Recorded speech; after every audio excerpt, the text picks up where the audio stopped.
Pria yang mati secara tidak wajar ingin hidup kembali. Rela terjebak dalam kepompong untuk membiarkan guru mengolah dirinya. Guru mengalirkan seluruh pengetahuannya tanpa henti.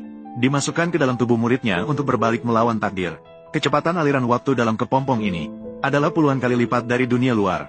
Dalam sekejap, 60 tahun telah berlalu. Dengan aura yang mencapai batas, es mulai mencair. Pria itu keluar dari kepompong dan memperoleh kehidupan baru. Setelah mengetahui bahwa 60 tahun telah berlalu, pria itu khawatir tentang satu-satunya putrinya. Apakah dia masih hidup? Namun guru memberitahunya, putrimu masih ada. Namun, keturunan telah berbuat jahat, sehingga kebaikan mereka habis. Bencana akan datang. Pria itu segera menyatakan bahwa kali ini dia akan kembali. Pasti akan menegakkan disiplin keluarga dengan ketat.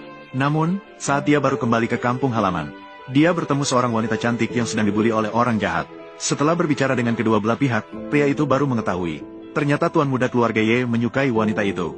Dan kakak wanita itu memaksanya untuk menikah dengan tuan muda Ye. Kebetulan, tuan muda keluarga Ye ini adalah cucu lelaki itu. Dia tidak menyangka bahwa keturunannya sudah begitu melanggar batas. Karena kebetulan menghadapi situasi seperti ini, pria itu tentu tidak akan berdiri diam saja. Dia segera bertindak dan memberikan pelajaran yang keras kepada kakak wanita itu. Anak buahnya merasa tidak puas dan ingin ikut campur. Namun, mereka sama sekali bukan tandingan pria itu. Pria itu hanya menggunakan satu jari untuk dengan cepat mengakhiri pertarungan. Akhirnya, dia pergi dengan wanita itu. Ketika tuan muda Ye mengetahui hal ini, dia marah karena malu. Dia yang angkuh dan sombong tidak pernah mengalami kekalahan. Jadi, dia langsung mengeluarkan perintah mati.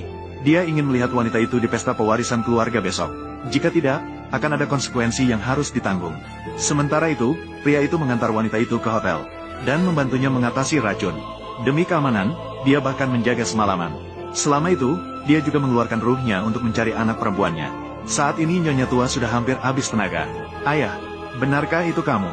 Ayah, Rom El, selama bertahun-tahun ini, ayahmu tidak ada di sisimu. Kamu sudah bekerja keras.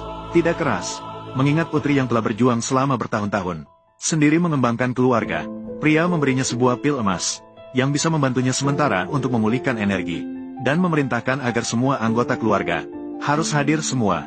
Dia sendiri akan menghadiri perjamuan pewarisan kepala keluarga. Ketika nyonya tua terbangun, dia masih mengira itu hanya mimpi. Tapi ketika dia melihat pil emas di tangannya, dia baru menyadari bahwa semua ini nyata.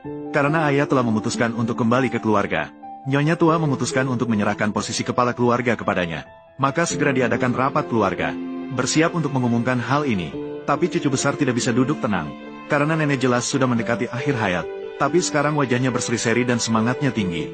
Dengan demikian, mewarisi posisi kepala keluarga masih jauh dari kenyataan. Nyonya tua yang tidak mengetahui hal ini langsung mengumumkan, besok akan diadakan pesta normal untuk menyerahkan posisi kepala keluarga. Namun dia belum selesai berbicara, cucu tertua penuh dengan keyakinan, mengira dirinya adalah penerus.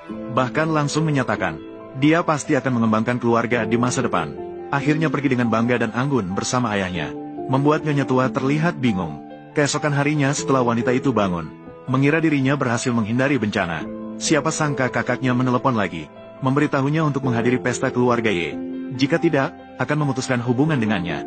Untuk menghadapi keluarga dan tuan muda Ye, wanita itu memberi pria itu 200 yuan. Memintanya untuk membeli satu set pakaian baru. Memintanya berpura-pura menjadi pacarnya selama sehari. Dia memberiku uang, memintaku berpura-pura menjadi pacarnya, untuk membuat marah cucuku yang tidak berprestasi. Ini terlalu berlebihan, kan?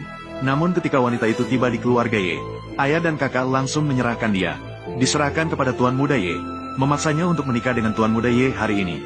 Namun wanita itu dengan tegas menolak, dan langsung mengumumkan bahwa dia sudah memiliki pacar, dan dia sudah dalam perjalanan ke sini.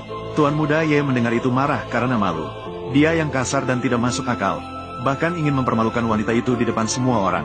Karena status dan posisi keluarga Ye, semua tamu bahkan keluarga wanita itu, semuanya hanya berdiri diam saja dan tidak ada yang berani menghalangi. Namun detik berikutnya, lepaskan dia, kau yang terkutuk.